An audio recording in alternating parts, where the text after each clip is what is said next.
TV의 민지입니다. 제가 오늘은 제 학원에서 읽는 자전거 도둑이라는 책을 3번 읽어야 되는데 2번 읽어서 한 번 더 읽었는데 심심해서 유튜브로 찍어서 올리려고 영상을 켰습니다. 제가 오늘은 마이크를 들고 이렇게 말할 건데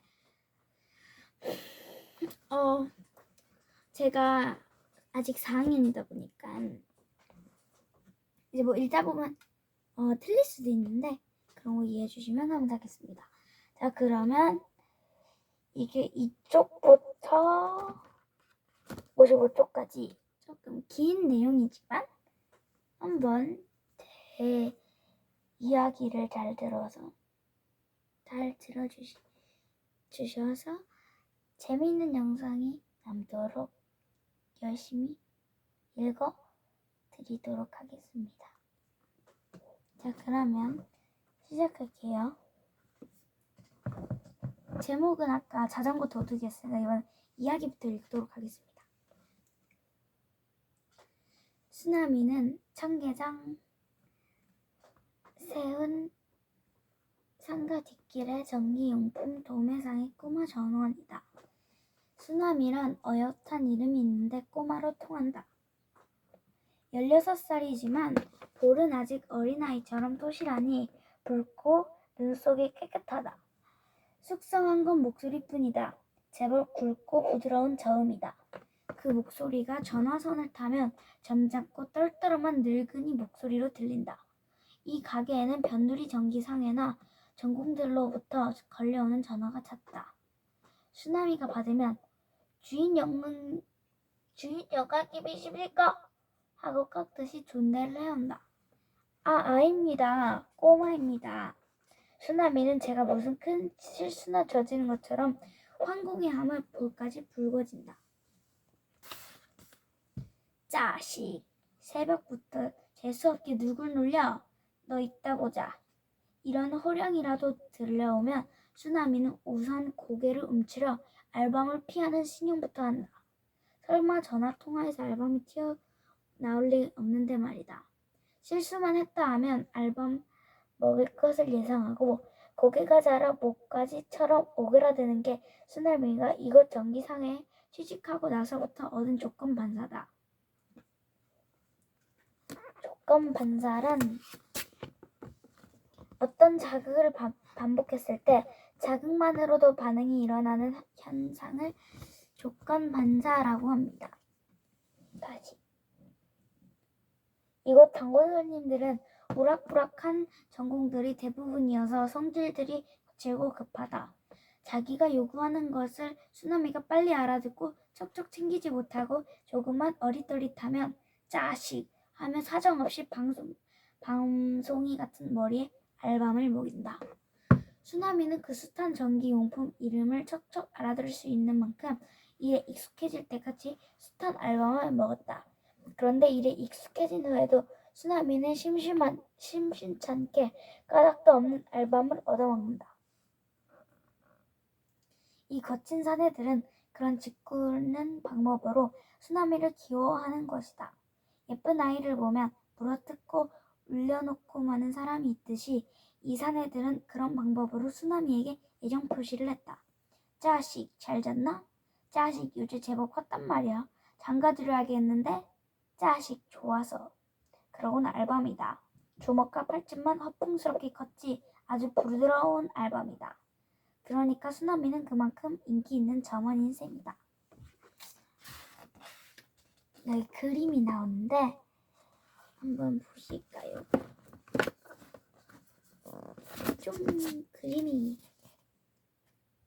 그림이 나오는데 이 세 사람은 얘가 쓰나미인 것 같고 이게 주인 사장님이고 이게 자식 하는 사람들인 것 같아요. 근데 이 사람이 보는 게 이 아이들 안 보고 있고 얘는 그냥 앞이 이렇게 보고 있고 얘는 약간 드라마에서 그냥 캡처해가지고 따온 것 같은데 잘 모르겠어요. 근데 제가 지금 목이 잠깐 아파서 물 마시고 오겠습니다. 죄송합니다. 돌아왔습니다. 그러면 다시 6쪽부터 다시 읽어보도록 하겠습니다.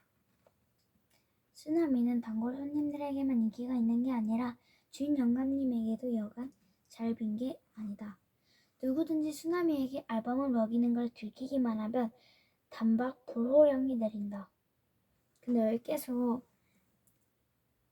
막 인기가 있는 게 아니라 여간 잘 빈 게 아니다. 약간 이런 사투리 같은 게 나오잖아요.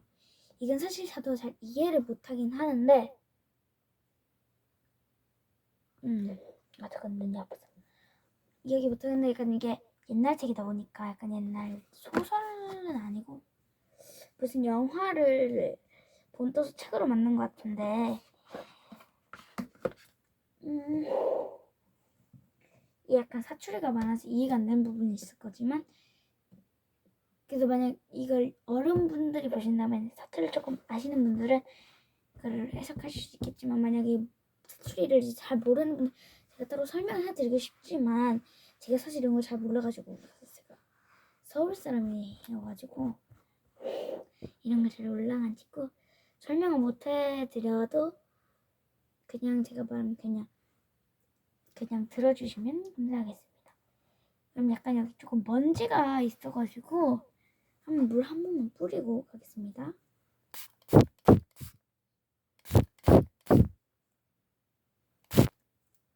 안 보이죠? 이걸 닦아야 돼요. 지금 안 보이죠? 짠! 자, 그러면 다시 시작하겠습니다. 이건 사실 물이에요. 근데 여기다가 수딩젤이랑 뭐 섞었냐? 물에다가 그냥 수딩젤만 섞었던 걸로 알아요. 그래서 냄새가 알로에 냄새예요. 손에 근데 약간 이렇게 뿌리잖아요. 그러면 이렇게 문지르면요. 원래 물이면 이제 사라져야 되는데 계속 남아있어요. 냄새도 약간 이게 수딩젤 넣어서 그런지 진짜 수딩젤처럼 이렇게 약간 끈적끈적해요. 소리 잘 들어보면 약간 붙은 것 같은 느낌이 나거든요. 자, 그러면 잠깐 이상 있죠? 진짜 다시 아까 책 읽던 모드로 다시 돌아오겠습니다. 자, 이제 진짜 책만 읽을 겁니다. 빨리 읽어야 돼요. 지금 시간이 9시 32분. 시작. 쓰나미는 당을 손에 읽고 왜 하필 남의 머리를 쥐어박어? 채 긋지도 않은 머리를. 그게 어떤 머리인 줄 알고 다들 알고들 그래. 좀 더 빨릴 거예요. 이해해주세요. 응? 응? 공부 많이 해서 대학도 가고 박사도 될 머리란 말이야. 임자들 같은 돌대가리는 아니란 말이야. 돌대가리라고 해서 진짜 죄송하지만 여러분은 단 말 아니고 여기 책 내용에 있어요. 제가 돌대가리 약간 안 좋은 말이잖아요. 욕 같은 거. 그랬다고 저한테 악플 달지 마시고 싫어요 누르지 마시고 구독 꾹 좋아요 꾹꾹꾹 알림 설정까지 눌러주시면 감사하겠습니다. 저게 진짜 욕심 것 같긴 한데 사실 저는 실버 버튼이랑 골드 버튼은 갖고 싶긴 한데 다이아 버튼 근데 다이아 버튼 너무 근데 사실 실버랑 골드도 좀 근데 뭐 유튜브 보면 아주 인기 많으신 분들 많잖아요. 저도 그렇게 돼보려고 노력하겠습니다. 그럼 이제 다시 하겠습니다. 저 42분밖에 영상을 못 찍어서 빨리 찍어야 돼요. 진짜 빨리 찍을 겁니다. 제 얼굴 안 보여도 되죠? 그러면 아무리 막대 먹은 사람이라도 선생님 꾸지람에 떠는 초등학생처럼 풀이 죽어서 쓰나미에게 진심으로 미안해했다. 그러고는 꼬마야 그럼 너 요새 어디 야학이라도 다니니? 하며 은근히 부러워하는 눈치까지 보였다. 그러면 영감님은 뭐 딱하다는 듯이 혀를 짜며 아니 야학은 아무 때나 들어가나? 똥똥 학교라면 또 몰라. 쓰나미는 내년 봄에 시험 봐서 들어가야 해. 야학이라고? 인류도. 그래서 인석이 그저 틈만 있으면 책이라고. 허허. 어머나. 이거 약간 먹방 찍을 때 ASMR 이렇게 해서 마이크인데 이게 소리가 들리긴 한데 이게 약간 이것보다 이게 더 소리가 크거든요. 근데 그냥 이걸로 하겠습니다.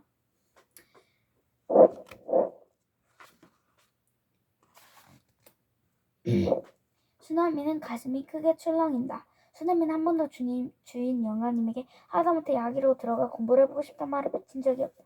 맨손으로 어린 나이에 서울에 와서 거지도 안 되고 깡패도 안 되고 이런 어엿한 가게에 전몸이 된 것만으로도 수나미로서 눈부신 성공인데 벼락마들 노릇이지. 어떻게 감히 공부까지를 바라겠는가. 그러면서도 자기 또래 고등학생만 보면 가슴이 짜릿짜릿하던 수나미다.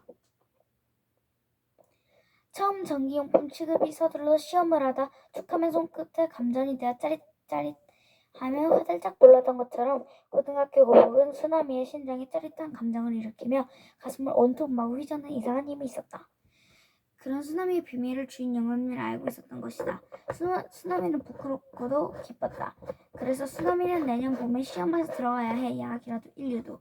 할 때 주인 영감님은 그렇게 좋을 수가 없다. 그 소리를 듣기 위해서라면 그까지 알밤중 하루 골100번을 맞으며 대쉬가 싶다. 그런 소리를 자기를 위해 해주는 주인 영감님을 이어서라면 뼈골이 부러지게 일을 한들 눈곱만큼도 억울할 것이 없을 것 같다. 월급은 좀 짜게 주지만. 그 감미로운 소리를 어찌 후한 월급에 비치겠는가. 수능면은 하루에 눈도 고난하지만 행복하다.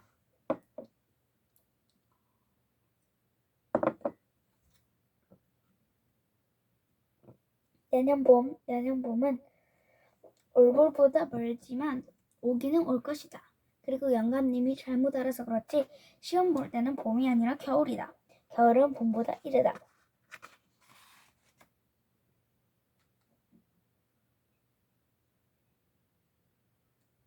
근데 봄, 여름, 가을, 겨울 가는데 왜 봄이 빠른지는 왜 그러냐면 그렇게 생각하시면 돼요. 근데 지금이 여기 이렇게 나왔어요. 내년 봄은 올봄보다 멀지만 오긴 올 거다. 자, 올봄보다 멀지만이니까 지금 올봄이죠. 그러면 지금 봄이란 뜻이에요. 그러면 아닌가? 이건 넘어가요. 저도 모르겠어요. 그러면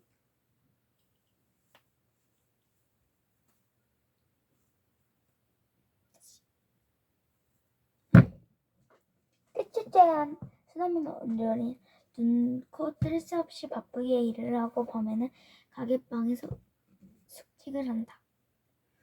끝줄째한 다우다 이불에 몸을 휘감고 나면 공바닥이야 차건 더건 잠이 쏟아진다. 그럴 땐 인생은 그저 틈만 있으면 책이라고 하다 주인 영감님의 목소리가 생생하게 들려온다. 수놈은 나 동안 책은커녕 힘만 한 기퉁 읽은 적이 없다. 도대체가 그럴 틈이 없다. 저먼 정도 세 명은 있어야 해낼 가게 일을 혼자서 해내다니 여간 벅찬 것은 아니다. 그래도 수놈이는 혹사당하고 있다는 억울한 생각 같은 것은 전혀 없다. 어쩌다 남들이 영감님의 꼬마 혼자 데리고 벅차시겠습니까? 좀 큰 애 하나 더 쓰셔야죠. 영감님은 그런 소리를 제일 싫어한다. 벌레라도 씹어먹이듯이 이상연한 얼굴로 상대방 헐겨보고 누가 뭐 사람 더 쓰기 싫어 안 쓰나 어디 사람 같은 놈이 있어야 말이지. 깡패놈이라도 걸렸나 들어봐. 우리 수나미가 문든다고. 이런 순진한 놈일수록 그 정말 되기 쉽거든. 얼마나 고마운 주인 영감님인가. 이런 고마운 어른을 위해 그까지 세 사람이 한 혼자 못할까 하고 양발의 근육이 팽팽히 긴장한다. 이런 고마운 어른이 보지도 않은 책을 틈만 읽으며 본다고 남들에게 자랑을 한 뜻은 밤이라도 잠만 자지 않고 열심히 공부해두라는 뜻일 것이다. 정말 그렇게 풀이한 것이다. 마이크가 너무 힘들어서 그냥 뺄게요. 수나미가 그렇게 풀이한 것이다. 그런 생각을 하면 눈이 말똥말똥해지면서 잠이 저만큼 달아난다. 혹시나 하고 보따리 속에 찔러 가지고 온 중학교 때 교과서랑 고등학교 때까지 다닌 형이 쓰던 참고서 나부랭이를 이렇게 유용하게 쓸 줄은 정말 몰랐다. 책이라야 통틀어 그것뿐이다. 주인 영감님이 심심할 때 사본 주간지 같은 것이 굴러다닐 적도 있어서 소년다운 호기심이 동하지 않은 것도 있었지만 인석이 그저 책만 있으면 책이라고 하여 주인 영감님이 가르치는 책이란 결코 이런 주간지 조각이 아닐 것이라는 영리한 짐작으로 수나미는 결코 그런데 한눈을 파는 법이 없다. 시간이 아까워서라도 그렇게는 할 수 없다. 가게를 닫고 셈을 맞추고 주인 택시모가 날라온 저녁을 먹고 나서 혼자가 될 수 있는 시간은 거의 11시경이다. 그때부터 공부라고 해야 되는 것이다. 그러고도 수나미는 이 동네 가게에 누구보다도 먼저 일어나야 하는 것이다.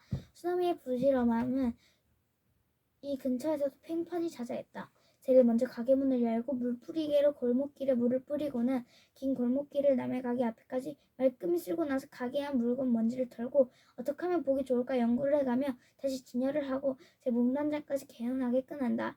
그제야 주인 영감님이 나온다. 주인 영감님은 만족한 듯 빙긋 웃고 짜식 하며 손으로 수나미의 머리를 더듬는다. 그러나 알밤을 먹이는 일은 한 번도 없었다. 따뜻하고 큰 손으로 머리를 빗질하듯 두어 번 쓸어주고 내리고 보드러운 불로 해서 둥근 턱까지 큰 손바닥에 한꺼번에 감쌌다가 다시 한번 짜씩 하고 놓아준다. 수나미는 그 시간이 좋다. 그래서 남보다 일찍 일어나야 하는 것이다. 아직은 육치계에 철모르고 푸근히 감싸여야 할 나이다. 그를 실제 나이보다 여러 배게 하는 아직 상하지 않은 순진성이 더욱 그에게 유치내를 목마르게 한다. 16페이지까지 읽었어. 34페이지. 주인 영감님은 든든하고 거친 손에서 볼가턱을 타고 전해오는 따뜻함, 훈훈함은 거의 육신내적이었고 그래서 수나미는 그 시간이 기다려질 만큼 좋았고 꿀같이 단 새벽잠을 펼쳐보낸 보람을 느끼고도 남을 충족된 시간이 됐다. 그 어느 해보다도 긴 겨울이 가고 봄이 왔다. 내년 봄이 아니라 올 봄이 온 것이다. 캘린더에는 벚꽃이 만발해 있었다. 내년 봄이 아니라 올 봄이 온 것이니까 아까 제가 설명한 건 틀렸네요. 올 봄이니까. 그런데도 그 어느 해보다도 길게 해먹은 겨울은 뭘 아직도 덜 해먹었는지 화창한 봄날에 끼어들어 심술을 부렸다. 벼락간 기온이 급강하하하더니 바람까지 세차게 몰아쳤다. 낮 동안 띄어서 세워놓은 가게 반차 문이 요란한 소리를 내며 나빠지는가 하면 가게 암석집은 얇은 헝겊처럼 곧 뒤집혀지지 펄럭대고 골목이 공중을 가로지는 전화줄에서는 온전히 귀신의 휘바람 같은 이상한 소리가 났다. 낮에는 이 가게 골목에서 사고까지 났다. 전선을 도매하는 집 아크릴 간판이 다 마른 빨래처럼 홀홀 나는가 했더니 곧장 땅으로 떨어지면서 때마침 지나가던 아가씨의 정수리를 들이받고 떨어졌다. 피가 아가씨의 분길 같은 볼을 타고 흘러 흰 스웨터에 선명한 붉은 반점을 줄줄이 그렸다. 피를 보자 다 큰 아가씨가 어린이처럼 앙앙 울었다. 가게마다에서 사람들이 뛰어나왔으나 아가씨를 부축해서 병원으로 달려간 것은 바람에 간판을 날린 전선 도매집 주인 아저씨였다.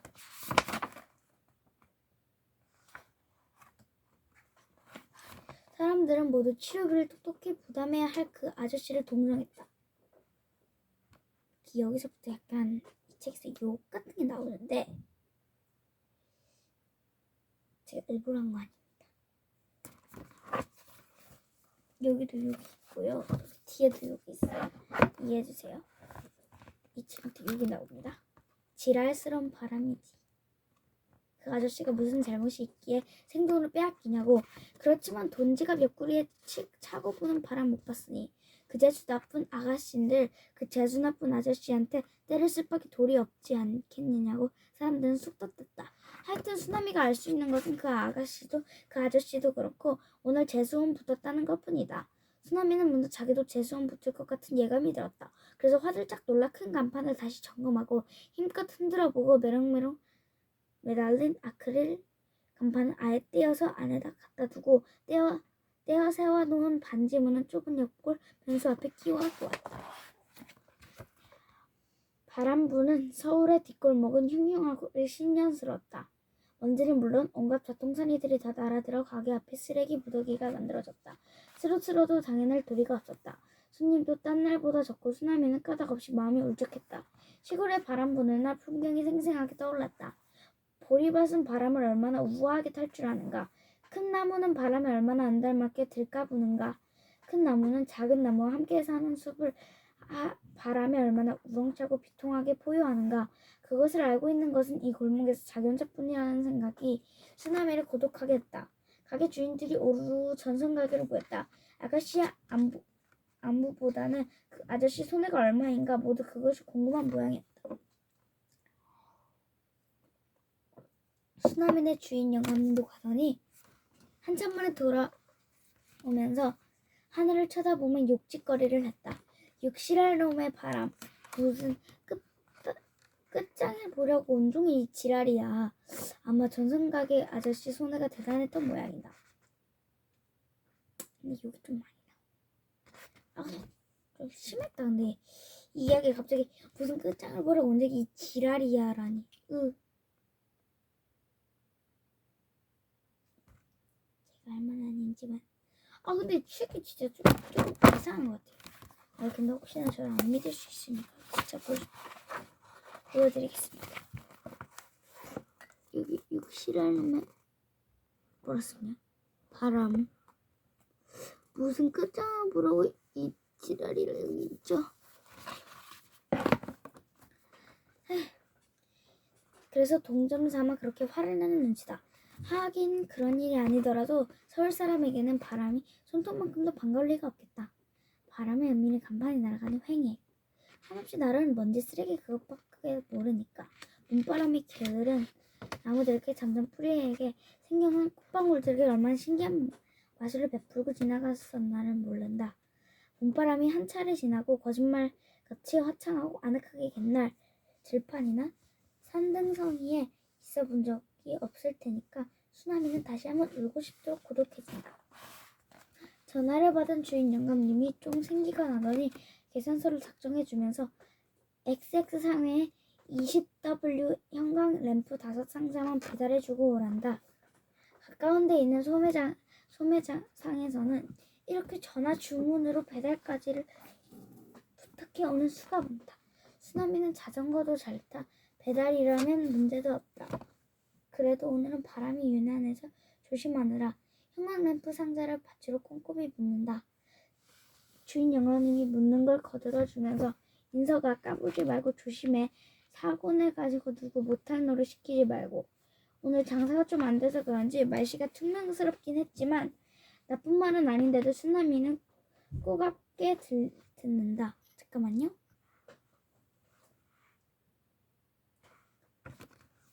꼭 내깟 놈 다칠게 걱정이 아니라 다 손해보게 겁난다는 소리를 들린다. 수나미는 보토 때가 지면 할아버지 다녀오겠습니다 하고 신바람나게 그를 붙임서 있게 외치고는 방금 웃어 보이고 나서야 페달을 밟고 씩 달렸을 터인데 오늘 왠지 그려지지가 않는다. 아무 말 안 하고 자전거를 무거운 듯이 질질 끌다가 문구적 올라타면서 들이든지 페달을 잡는다. 주인 영감님이 뒤에서 악을 쓴다. 인서가 조심해 까불지 말고. 주인 영감님의 목소리가 회오리 바람을 타고 이상하게 날카롭고 기분 나쁘게 들린다. 수나미는 쳇 하고 혀를 차고는 도망치듯 싱 자전거의 속도를 낸다. 형광 램프에 XX상에 부리고 나서 수금하는데 또 한참이 걸린다. 장사꾼의 생리란 묘한 데가 있다. 수나미는 아직도 그 생리만이 이해가 안 될 뿐더러 문득문득 혐오감이 느껴지고 있다. 금고에 돈을 수북히 넣어놓고도 꼭 땐전 한 푼 없는 얼굴하고 도무지 돈을 내주려 들지도 않는다. 조금 있다 오란다. 그동안에 수금이 되면 주겠다는 것이다. 그러나 이쪽에서 그 수에 넘어가지 말고 악착같이 지키고 서서 받아내야 하는 것이다. 그것이 수나미가 서울에 와서 저만 노릇하면서 배운 상인 철학제 1항이었다. 아우 오늘 더럽게 장사 안 된다. XX상의 주인이 니코틴이 새까맣게 달라붙은 이빨 안쪽을 드러내고 크게 한풀한다. 돈을 빨리 안 주는 병면 같기도 하고 인서가 하루 종일 기다려봐야 누가 돈을 호락호락 내줄 줄 아니? 하는 공갈 같기도 하다. 근데 얘 이름이 수나미인데 왜 인서가라고 부르는 건지 저도 몰랐어요. 그러나 수나미는 들은 척도 안 하고 장승처럼 버티고 서 있다. 저런 수에 넘어가면 호락호락 물러가면 준 영향력이 야단 많은 것도 맞는 거려니와 앞으로 10번도 넘게 헛걸음을 해야 수공을 끝마칠 수 있기 때문이다. 그것도 목돈이 아니라 500원, 1000원씩 푼돈을 녹여서 말이다. 이럴 때 수나미는 이 세상에 장사꾼처럼 징그러운 족속이 또 있을까 싶은 생각에 나서 한숨이 절로 난다. 그러면서도 자기도 어느 틈에 장사꾼다운 징그러운 수를 쓰고 만다. 오늘 물건 대금 꼭 결제해 주셔야 돼요. 은은 막을 돈이란 말이에요. 처음 은행 맞는다는 말 정확한 뜻을 모른다. 그 번들번들한 위안인 은행이 뒤로 어디 큰 구멍으로 뚫려있다는 소리인지 뚫려있기로선 왜 장사꾼이 막아야 하는지 잘 모르는 채로 급하게 돈을 받아내려는 장사꾼들이 을에 심각한 얼굴을 하고 그런 소리를 하길래 수나미도 그래 보는 것이다. 자식, 알았어. 기다려봐. 돈 들어오는 대로 줄게. 주인이 퉁명스럽게 대답하고 수나미의 머리에 힘껏 알밤을 먹인다. 수나미는 잽싸게 고개를 움츠렸는데 눈물이 핑 돌 만큼 독한 알밤이다. 장사 더럽게 안 된다는 주인 말과는 달리 손님이 셀 새 없이 들락거린다. 정말로 가게는 조그맣지만 길목이 아주 좋다. 수나미는 좁은 가게에서 이리 밀치고 저리 밀치면서 잘 버틴다. 버틸 뿐 아니라 속으로 돈이 얼마나 들어오나 암산까지 하고 있다. 소매상이나 큰 돈이 안 들어와도 그동안 들어온 돈이 어림잡아 10,000원은 됨직하다. 수나미는 비실비실 안 나오는 웃음을 웃으며 어떻게 결제 좀 해줍쇼 하고 또 한 번 빌붙는다. 주인은 짜식하며 또 한 번 알바은 버리고 500원짜리 100원짜리 앞에서 10,000원을 3번이나 세요. 보다니 아까운 듯이 내준다. 짜식 끈덕지기는 꼭 떼놈 같다니까. 됐어. 칭찬인지 욕인지 모를 소리를 하고 씩 웃는다. 수나미는 주인이 3번씩이나 세어준 돈을 또 2번이나 센다. 그러고 나서야 고맙습니다. 안녕히 계십시오. 하고는 저만큼 자전거를 세워놓은 쪽으로 휑하니 다름질을 친다. 바람이 여전하다. 저만큼 더 흙먼지가 땅을 한꺼풀 벗겨 흙이불처럼 줄줄 말아오는 것 같이 엄청난 기세를 불렸다. 구멍 안에 모든 것이 땡그랑 마랑창 우렁하고 대각기 음색의 소리는 비명을 지른다. 여기까지가 끝은 아닌데 제가 이제 거의 잘 시간이라서 오늘 영상은 여기까지 하고 남은 이야기는 한번 여러분이 추리를 해보세요. 죄송합니다. 오늘 영상 여기서 마치겠습니다. 안녕.